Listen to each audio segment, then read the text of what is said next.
Welcome to A Moment of Bach, where we take our favorite moments from the composer's vast musical output, just a minute's worth or even a few seconds, and show you why we think they are remarkable.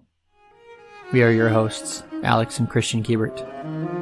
The moment that Christian has chose today is from Bach's 6th cello suite, the Allemande.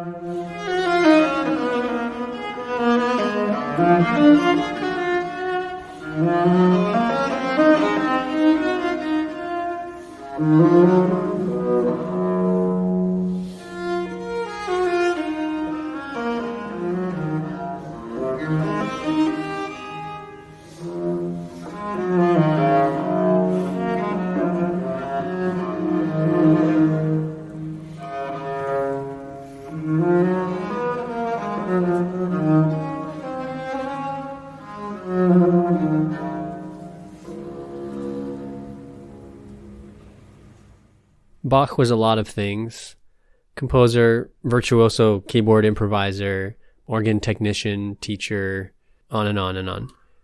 The musicologists of the 19th century added to that list instrument inventor. They claimed that Bach invented the viola pomposa, a 5-stringed viola, bit of a hybrid from the older instruments that had more strings. This was used to explain a curious thing about the cello suite number 6. One of the most famous snippets of Bach there is from a Bach cello suite, of course.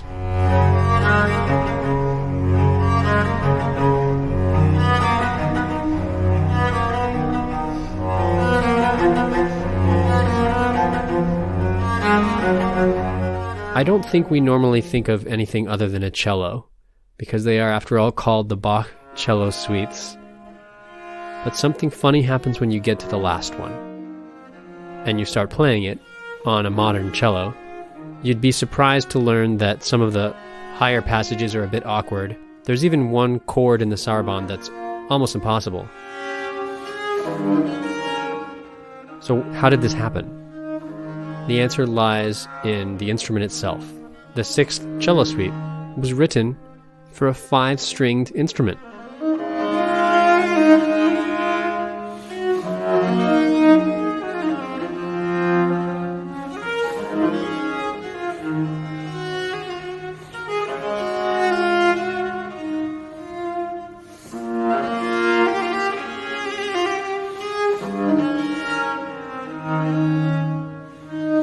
Cellists do still play this on a 4-string cello, but only with great pains and with a modern cello. By the way, this isn't even something that's debated, because actually in the manuscript, you can see right there at the top, it says 6th suite, and it says that in French. Right next to it says à 5 cordes, for 5 strings. But that's not Bach's original, right? I don't think we have his original of this. So that's a copy. Isn't it the Anna Magdalena Bach copy?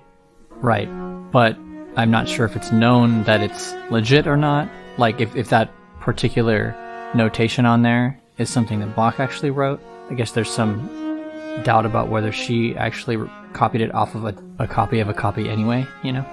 Yeah. So it was considered that maybe Bach had written this for the viola pomposa, but the clef used is bass clef here. The strings appear to be those of the cello, plus a 5th higher string, that's E above middle C. So all tuned in open 5ths. So it's not like a viola with an extra E string. That would be more like a viola-violin hybrid, if that was the case. Instead, it's a lower instrument in pitch. But more recent musicology has brought to light that it probably wasn't the viola pomposa after all, partly because of this as well. Plus the clefs being used, evidence just doesn't line up. So perhaps it was something more like a shoulder-mounted instrument, but bigger, like a big violin. And indeed, that's what we have here today for our recording. The first thing you'll notice when you listen to this Netherlands Bach Society recording of the 6th cello suite, played by Sergey Malov, is that he's not using a cello. But it is really a type of cello. It's the violoncello da spalla, the shoulder cello.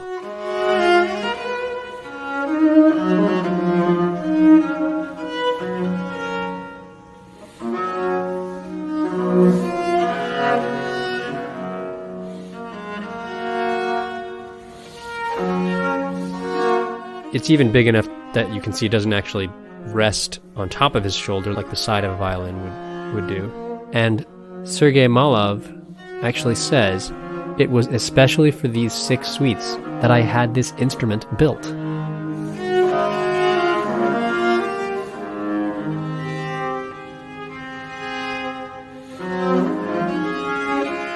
Cellos of Bach's time were not as capable as the ones that we have now. There were some pretty important advancements in cello technology and bow technology that happened like in the 19th century. That was long after Bach, and now they'll just do anything. And Sergey Malov actually remarks in this companion video that the idea of a piece of music appearing to be difficult, like the effort you put in as the performer being part of the performance, this is a romantic idea. Capital R, romantic. This occurs in the later 1800s. It's not really an aspect of Bach's musical style. In Bach, the dance suites must flow, and they are dance suites. They need to have a relaxation and ease to them. We shouldn't necessarily be playing them on modern instruments where it will be a strain to do so. But more importantly, Bach just didn't write the music that way.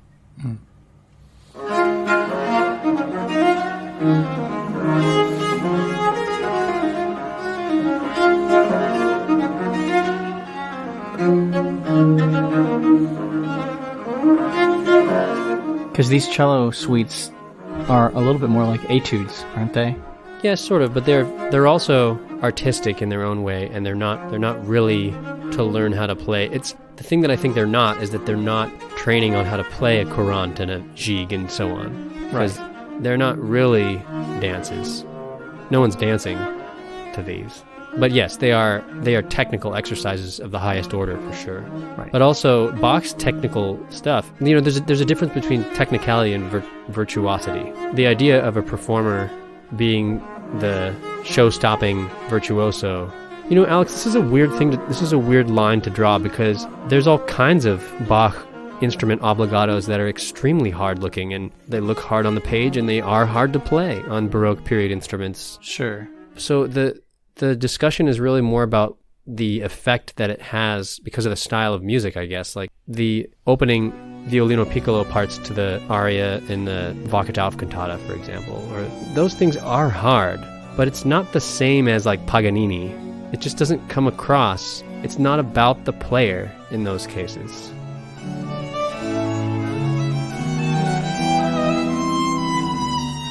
Yes, and that's very Bach. That's very like him, right? He was egoless. I think it would have been weird for him to make a piece that was all about showing off, even though some of those organ solo works of Bach's are very flamboyantly written, I would say.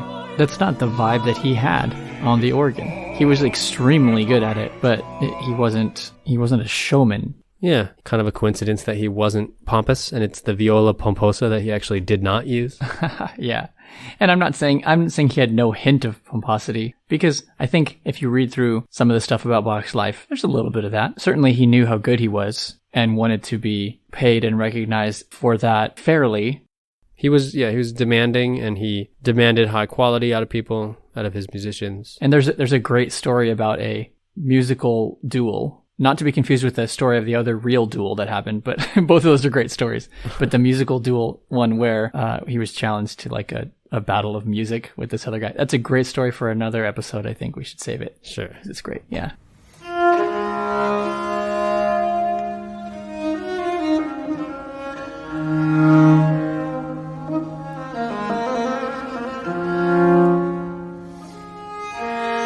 Sergey Malov says of the Allemande of this suite that there is something transcendental about it, and that Bach moves into unknown spheres.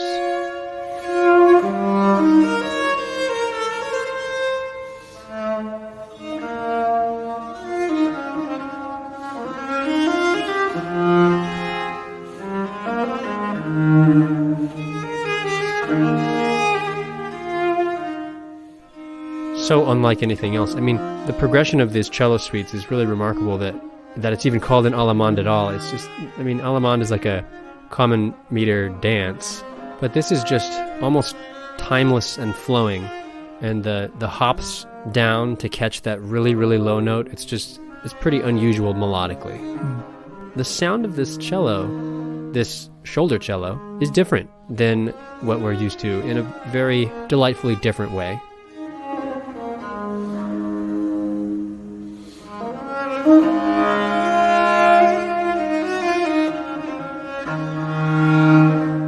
A spot to focus on today is actually a listener suggestion from listener HG, and that's the end. The last few bars of the Allemande. There's a wonderful passage right near the end.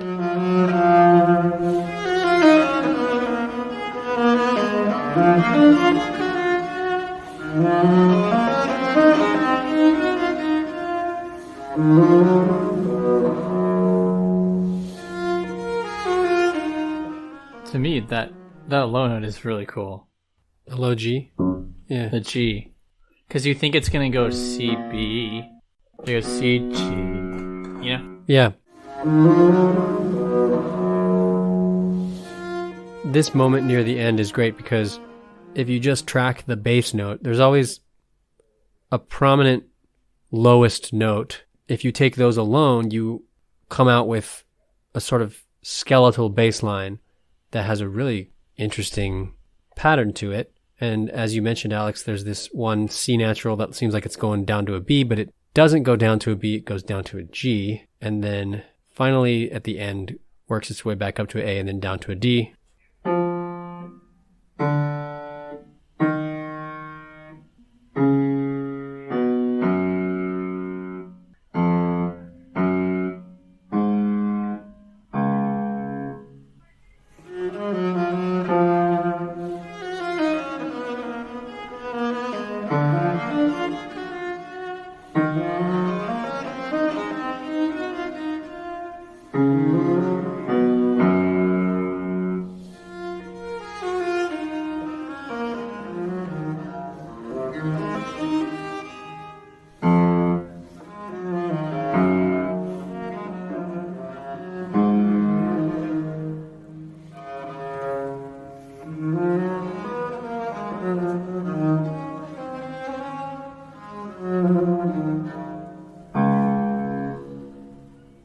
There's something to be said about the slow path towards transcendence as a way to read the cello suites, so that by the time we get to the sixth one, we have to basically invent a new string to go higher.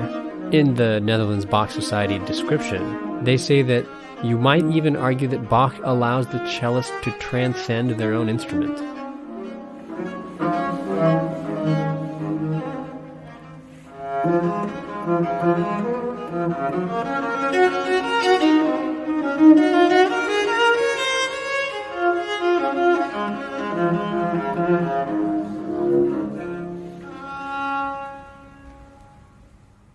And now, here is that moment from the end of the Allemande from Cello Suite number 6.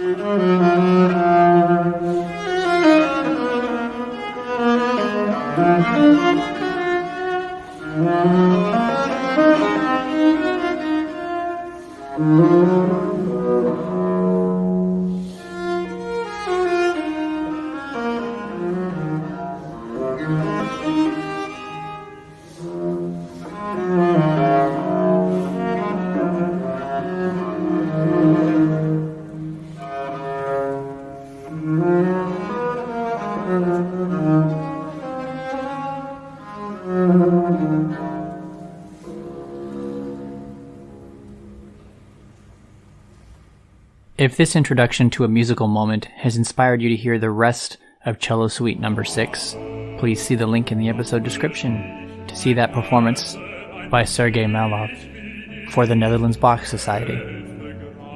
Do you want to hear our new episodes as we release them? Find us on your podcast app and hit subscribe.